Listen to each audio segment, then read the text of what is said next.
2장 7절에서 9절, 15절에서 19절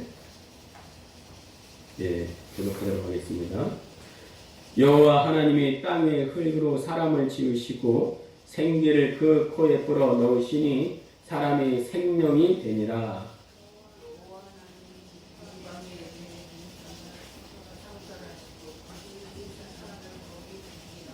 9절 같이 읽겠습니다. 여호와 하나님이 그 땅에서 보기에 아름답고 먹기에 좋은 나무가 나게 하시니 동산 가운데는 생명나무와 선악을 알게 하는 나무도 있더라. 15절입니다. 여호와 하나님이 그 사람을 이끌어 에덴 동산에 두어 그것을 경작하며 지키게 하시고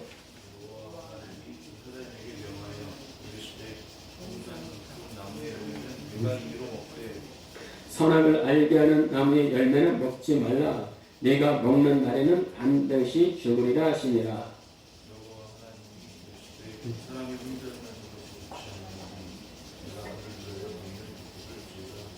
19절 같이 읽겠습니다. 여호와 하나님의 흙으로 각종 들짐승과 각종 새를 지으시고 아담이 무엇이라고 부르나 보시려고 그것들을 그에게로 이끌어 가시니 아담이 각 생물을 부르는 것이 곧 그 이름이 되었더라. 할렐루야. 아멘. 자, 오늘도 우리 앞에 표를 고백하도록 하겠습니다. 자, 오른쪽 읽어볼까요? 시작. 이왕 믿으려면 제대로 믿자. 자, 왼쪽 표 읽어볼까요? 시작. 말씀에 뿌리 박힌 알곡 신자가 되자. 자, 오늘 제목 같이 한번 읽어보겠습니다. 시작. 나를 바로 알고 이름을 지어주세요. 누군가 갑자기 당신은 누구입니까? 이렇게 물어본다면 상당히 당황스러울 겁니다. 누굴까? 나는? 갑자기 물어보면 머리가 하얘질 거예요. 근데 여러분들은 이 물음에 바로 답할 수가 있습니까? 있을 거예요. 제가 한두 번 얘기한 게 아니거든요. 근데 불신자들은 이것을 모르기에 예수 믿지 않고 관심도 없습니다. 혹시 교회에 나온다고 해도 이것에 관심이 없다면 불신자와 별반 다를 것이 없을 거예요. 과연 내가 누구이길래 예수님 믿어야 되는가? 이 시작점이 올바로 되어 있어야 합니다. 시작이 잘못되면 반드시 끝도 잘못될 수밖에 없어요. 시작이 왜 중요하냐? 그 육상 100m에서 제일 유명한 사람이 누구인가요? 우리 이성무 시사님 누군가요? 육상에서 제일 유명한 사람. 우사인 볼트. 그죠? 그 사람이 세계 신기록을 가지고 있는데 9초 58이라고 합니다. 한번 질문 드려볼게요. 저와 우사인 볼트가 달리면 누가 이길까요? 네? 당연히 우사인 볼트예요. 그렇겠죠? 자, 근데 심판이 총을 쏘자마자 저와 우사인 볼트가 달리기 시작했습니다. 근데 놀랍게도 제가 먼저 들어왔어요. 근데 분명히 제가 먼저 들어왔는데 심판이 우사인 볼트 이겼다고 우사인 볼트 손을 탁 들어주는 거예요. 아니, 제가 먼저 들어왔잖아요. 그랬더니 심판이 하는 말이 당신은 결승선 10m 앞에서 뛰었잖소. 저기 100m가 시작점인데 당신은 실격입니다. 이러는 거예요. 똑같아요. 육상도 시작점이 있듯이 믿음도 시작점이 있습니다. 그것은 내가 얼마나 교회를 많이 다녔는가, 어떤 직분이 있는가, 이게 문제가 아니라 예수님을 인격적으로 만났는가 이거예요. 예수님을 인격적으로 만나는 것이 바로 믿음의 시작점입니다. 이 시작이 안 되면은 이건 아무것도 아니에요. 시작도 안 한 겁니다. 근데 그 시작점을 바로 알려면 나는 누구인가 이것을 정확하게 알아야 됩니다.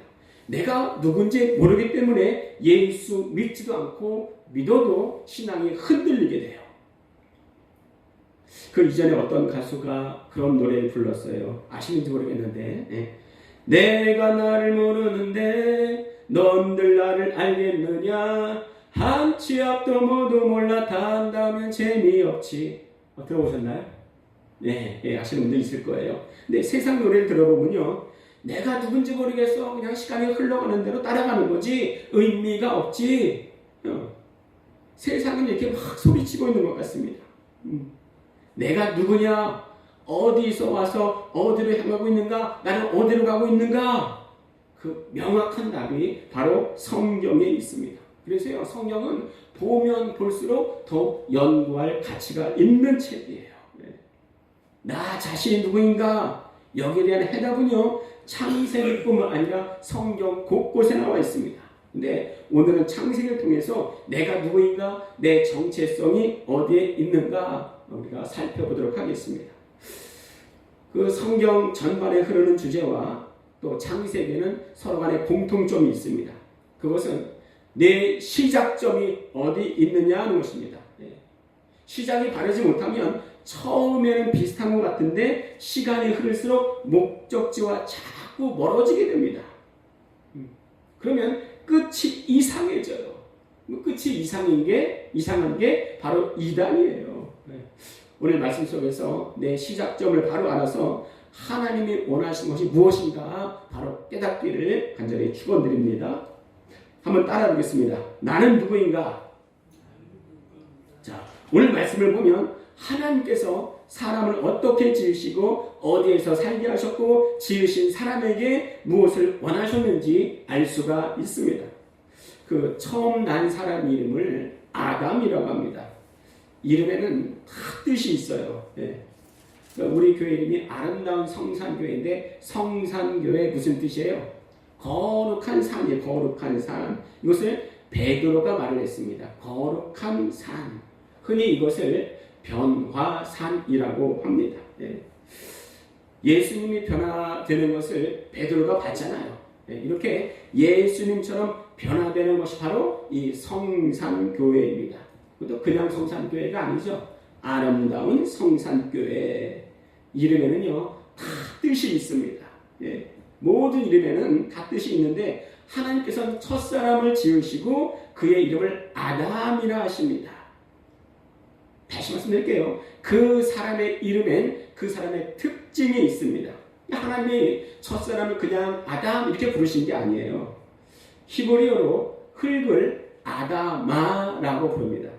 그리고 첫사람이 흙에서 나왔다고 해서 그 이름을 아담 이렇게 부르는 거예요. 자, 다시 한번 질문 드려볼게요. 누가 아담이라는 이름을 붙여주셨을까요?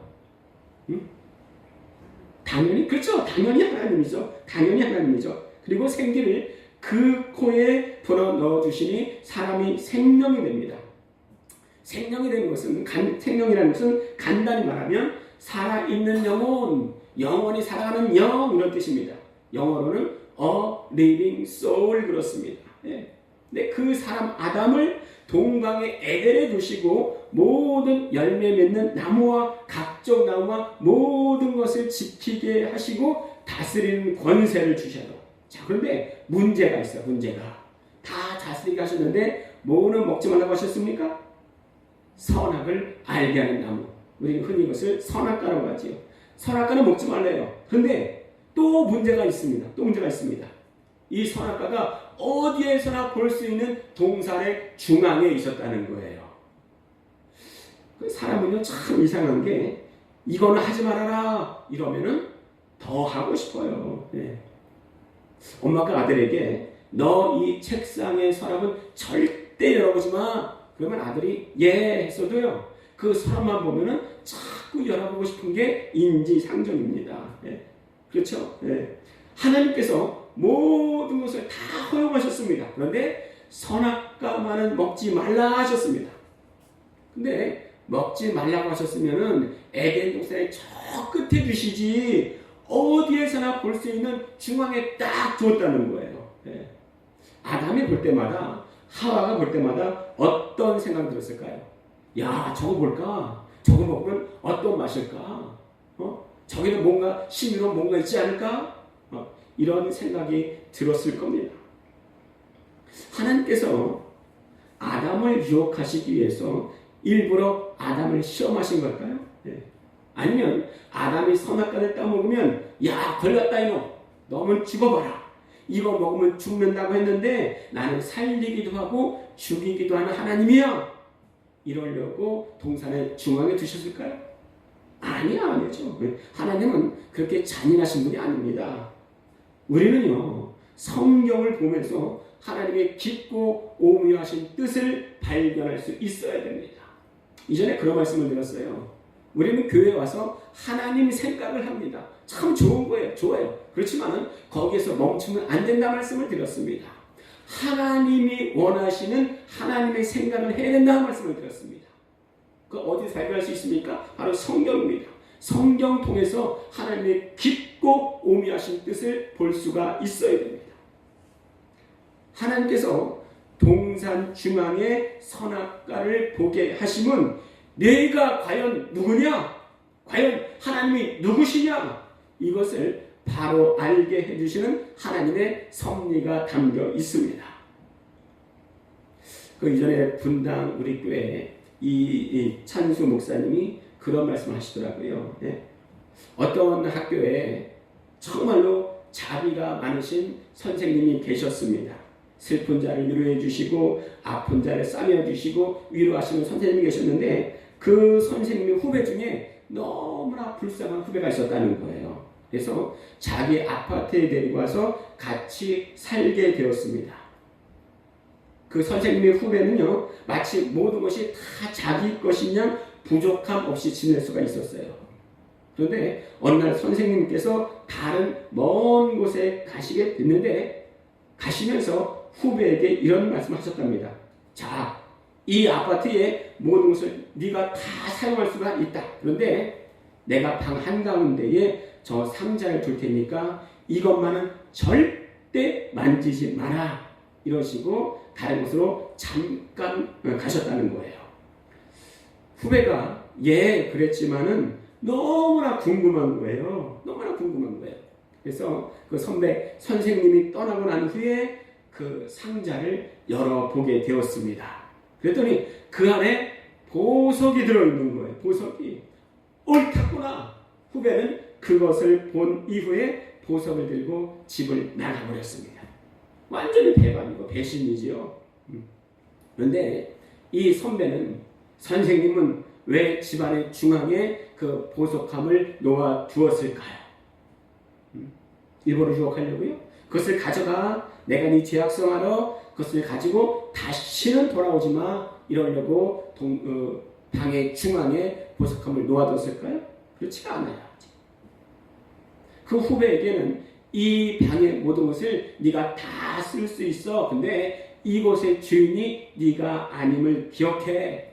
네가 주인이 아님에도 불구하고 주인같이 마음대로 쓸 수 있는 것에 네가 감사해라. 이것이 목적이었다는 거예요.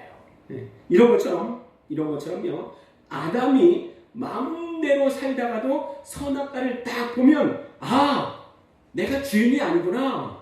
내가 주인이 아니야. 나는 피조물이구나. 그럴지라도 주인처럼 사랑하게 하시는 하나님의 은혜에 감사해야 되겠구나. 항상 선악과를 보면서 볼 때마다 생각하라는 것입니다. 자, 다시 한번 오늘 제목 읽어볼까요? 오늘 제목 한번 읽어보겠습니다. 시작. 나를 바로 알고 이름을 지어주세요. 이름에 담기는 의미가 있다고 그랬죠. 아담이 생명이 되었습니다. 생명이 되었습니다. 이게 뭐가 중요할까? 이게 너무나 중요합니다. 자, 이 성구를요 너무나 몇십 번 우리가 읽었을 거예요. 고린도전서 15장 45절 주고 있는데 같이 읽도록 하겠습니다.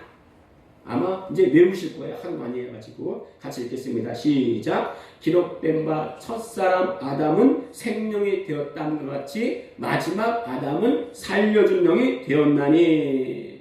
자, 오늘 말씀해 보니까요. 아담은 생명인데 곧 영원히 사는 그런 영적 존재인데 문제는 스스로의 힘으로 살아갈 수가 없다는 거예요. 누가 살려줘야 되지만 일으켜 주어야지만 영원히 살 수가 있다고 말씀하십니다. 그게 누구예요? 마지막 아담이신 예수 그리스도이십니다. 나와 하나님의 관계는 나는 영원히 사는 양이에요. 근데 마지막 아담 곧 예수님은 살려주는 영이십니다. 정말 감사하지 않습니까? 정말 감사하지 않습니까? 이것을요 다윗도 안 것 같아요. 우리 시편 130편 5절 우리 죽어 있는데 같이 읽겠습니다. 시작. 나 곧 내 영혼은 여호와를 기다리며 나는 주의 말씀을 바라는도다. 이렇게 고백을 합니다. 나는 누구야? 곧 내 영혼은 여호와를 기다리며, 여호와를 기다리며, 이것은 카바라고 해서 갈망하다 이런 뜻이 있습니다. 갈망하다. 내가 영이기 때문에 하나님을 갈망할 수밖에 없는 거예요. 내가 누군지 알기 때문에 하나님을 갈망할 수밖에 없는 거예요. 왜요? 나는 영원히 사는 영인데 주님만이 나를 살려주실 수 있기 때문에 내가 하나님을 갈망할 수밖에 없는 거예요. 병자가 얼마나 의사의 고침의 손길을 갈망합니까? 총각이 얼마나 결혼을 갈망합니까? 비록 결혼을 하면 후회를 할지언정 결혼 전에는 엄청난 갈망이 있습니다. 우리는 그래서 했죠. 부흥사들은요 하나님을 갈망하는데 어떻게 갈망하는가? 사슴이 시냇물을 찾기에 갈급함같이 아기가 엄마의 젖을 사모함같이 갈망하라 이렇게 말을 했습니다. 어떤 사람이 그렇게 하나님을 갈망할 수 있습니까? 자기 자신을 바로 아는 자에게. 내가 누구인데요? 나는 생명인데 주님은 살리시는 영이시기에. 내가 누구냐?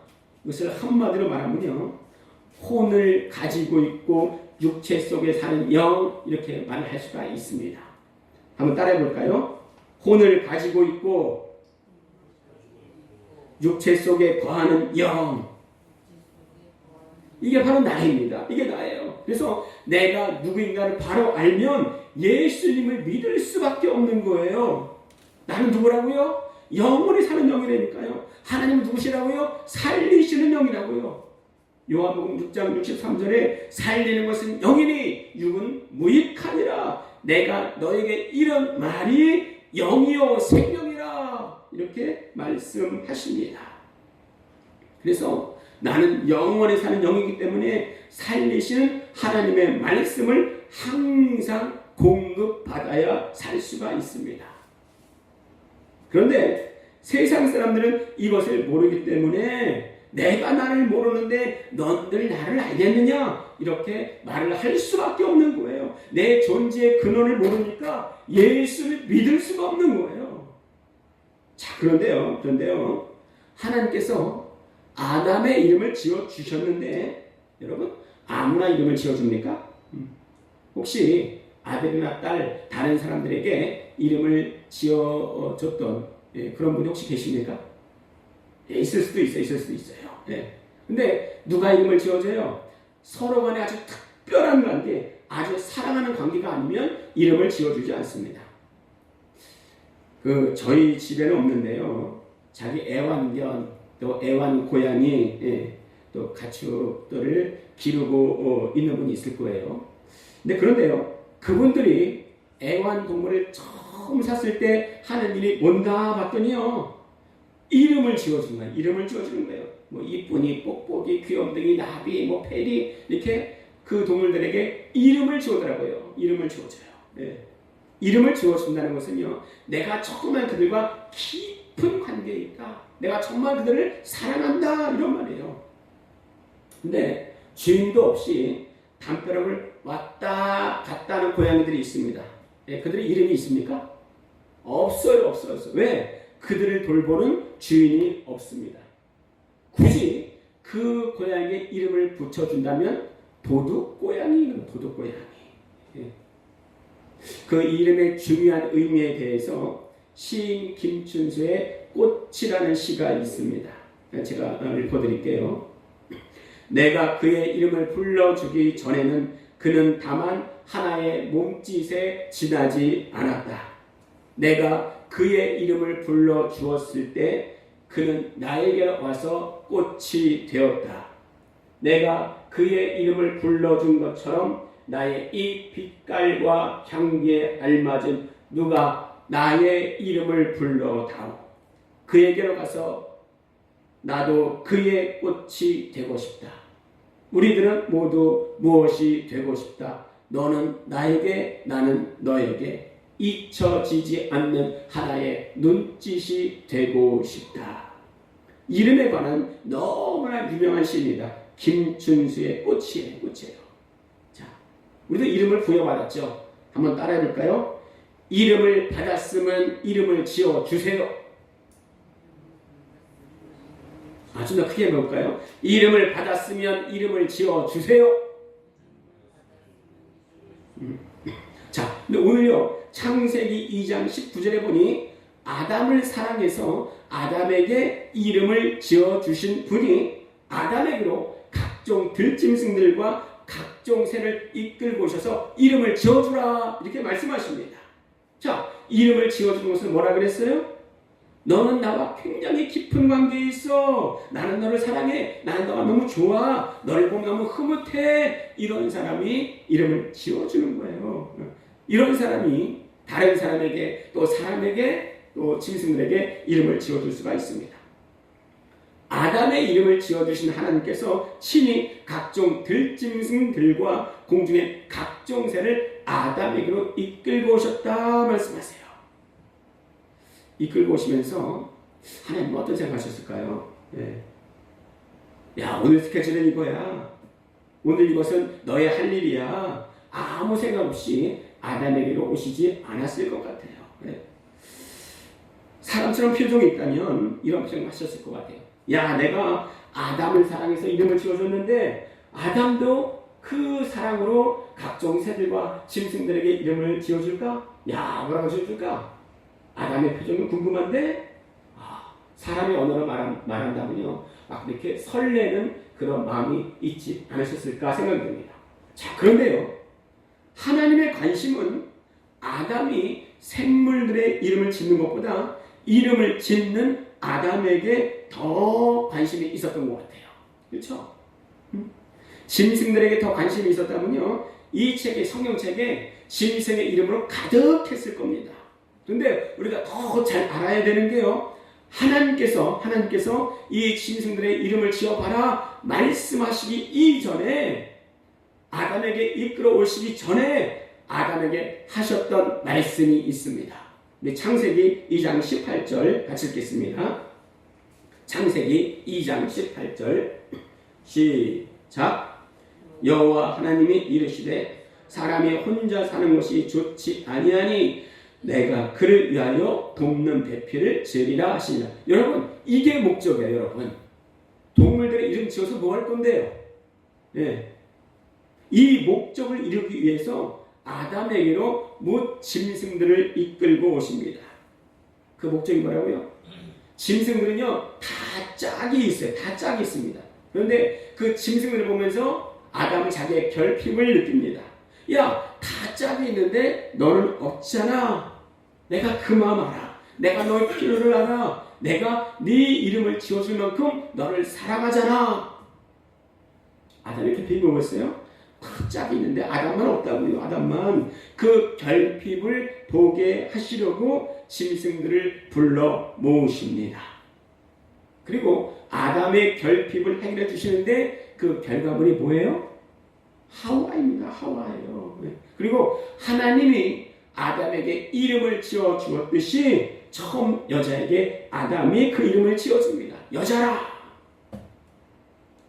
이름을 부여받은 자가 남에게도 이름을 지어줄 수가 있습니다. 이거 이해되십니까? 이해되십니까? 이것을 우리가 영적으로 말한다면요, 교회 밖을 나가서 믿지 않는 다른 사람에게, 불신자에게 우리는 이름을 지어 주어야 됩니다. 그게 뭐예요? 그게 바로 전도입니다. 전도예요. 아담에게 이름을 지어 주신 분이 각 생물들을 이끌고 아담에게로 오셨듯이 하나님께서는 내 주위에 수많은 불신자가 있게 하셨습니다. 그게 뭐예요? 내게 이름을 지어 주셨듯이 나도 그들에게 이름을 지어 주라 이거예요. 제가 이전에 어떤 할아버지를 전도하러 예수님 믿으세요, 할아버지. 사람이 살다가 죽으면 끝이 아닙니다. 죽은 후에 천국과 지옥이 있어요. 예수님 믿지 않으면 지옥 갑니다. 그랬더니 그 할아버지가 에이, 그런 거 없어. 영혼 없어. 그거 죽어봐야 알지. 어떻게 알아? 그래서 제가 그래요? 그럼 할아버지 돌아가시면 자손들이 할아버지 제사 안 지내도 되죠? 그랬더니 아니 펄쩍펄쩍 뛰시는 거예요. 무슨 소리야? 제사는 지내야지. 그래서 아니 할아버지 천국과 지옥도 없고 영혼도 없고 죽은 후에 아무것도 없는데 아니 제사를 지내서 못해요. 그랬더니 할아버지가 그냥 멋쩍으시게 그래도 제사는 지내야 돼 그러시는 거예요. 불신자가도요 죽으면 뭔가 있구나 하는 것을 어렴풋이합니다. 그러니까 죽어서도 뭔가 대접받기를 원하는 거예요. 그래서 제사를 요구하는 거죠. 한번 주위 분들께 한번 물어보세요. 나이 많으신 분들이 죽었다 하면 죽었다 이렇게 말을 합니까? 돌아가셨다 이렇게 말을 합니다. 돌아가셨다는 것은요 돌아온 데가 있다는 거예요. 돌아갈 데가 있다는 겁니다. 이 불신자들, 이 영혼들을 하나님께서 누구에게 붙이셨습니까? 하나님께서 이름을 붙여주신 자들에게 이 불신자들을 붙여주셨습니다. 그러면 그 이름이 뭐예요? 하나님이 붙여주신 이름, 특별히 사랑해서 그 이름을 알게 하신 이름, 그게 뭘까? 우리 요한복음 1장 12절 주고 있는데 같이 읽도록 하겠습니다. 시작. 영접하는 자, 곧 그 이름을 믿는 자들에게는 하나님의 자녀가 되는 권세를 주셨으니 어떤 이름을 부여하셨습니까? 그 이름 믿는 자들에게는 하나님의 자녀가 되는 권세를 주셨으니 너희는 하나님의 자녀라 이런 이름을 붙여주셨습니다. 영접하는 자에게 믿는 자에게 하나님의 자녀라는 이름을 주셨습니다. 하나님의 자녀 외에는 구원받을 이름이 없는 거예요. 하나님의 자녀가 되어야지 구원받을 수가 있습니다. 우리 다니엘서 12장 3절 말씀인데요. 같이 읽도록 하겠습니다. 시작. 지혜 있는 자는 궁창의 빛과 같이 빛날 것이요 많은 사람들을 옳은 대로 돌아오게 한 자는 별과 같이 영원토록 빛나리라. 하나님은 우리에게 이름을 지어주셨습니다. 우리가 믿을 때 어떤 이름을 주셨습니까? 하나님의 자녀. 하나님의 자녀. 그러니까 불신자에게 이름을 지어주라는 사명을 주신 거예요.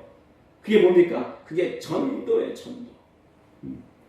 우리에게 하나님의 자녀라는 이름을 주시고 다른 사람에게 전도하여 그들도 하나님의 자녀가 되게 하라 이런 사명을 주신 겁니다. 물은 흘러야 썩지 않습니다.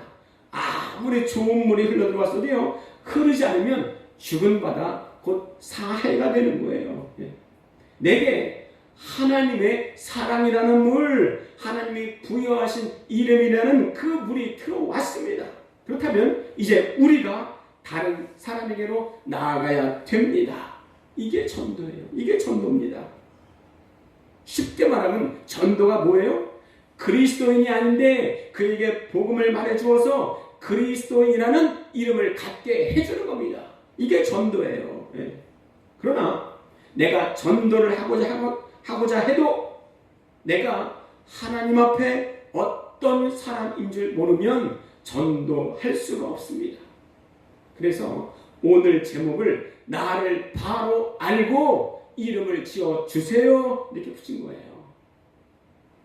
내가 누구인지 모르는 사람? 아니요. 하나님을 사랑할 수 없습니다. 내가 구원받을 그 감격 알 수가 없는 거예요. 정말 그 감격이 있을 때 다른 사람에게 이름을 붙여주고 전도할 수가 있는 것입니다. 우리 늦어도 4월부터 이 작업을 시작할 건데요. 매주마다 아주 쉬운 미션을 줄 겁니다. 전혀 어렵잖아요.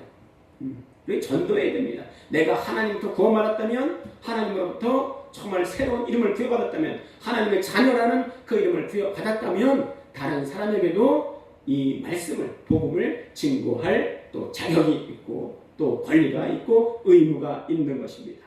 모두 이 일에 협조해서 정말 주님 모시기에 기쁨이 되는 우리 모두가 다 되시기를 우리 주 예수 그리스도의 이름으로 축원드립니다.